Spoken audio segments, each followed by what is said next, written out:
ఎన్టీఆర్ వంగవీటి ప్రజల గుండెల్లో శాశ్వతంగా ఉంటారు.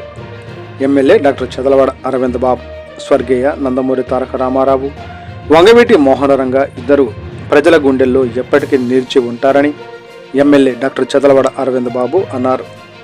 వంగవీటి మోహనరంగ 37వ వర్ధంతిని పురస్కరించుకొని పట్టణంలోని వివిధ ప్రాంతాలలోని వంగవీటి విగ్రహానికి ఎమ్మెల్యే అరవింద్ బాబు పూలమాలలు వేసి నివాళులు అర్పించారు.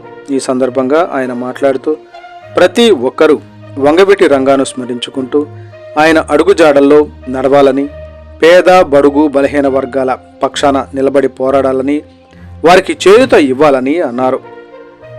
గత ఎన్నికలలో ముఖ్యమంత్రి నారా చంద్రబాబు నాయుడుకు అండగా ఉండి కూటమి ప్రభుత్వం ఘన విజయం సాధించడానికి తోడ్పడిన డిప్యూటీ సీఎం పవన్ కళ్యాణ్కు కాపు సోదరులకు కూటమి ప్రభుత్వం రుణపడి ఉంటుందన్నారు.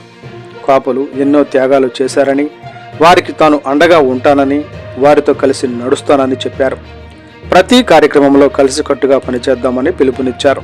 ఈ కార్యక్రమానికి తుల శంకర్ గారు, అల్లంశెట్టి మోహన్ గారు, రాయల శ్రీనివాసరావు గారు, ఏలూరు ప్రసాద్ గారు పాల్గొన్నారు.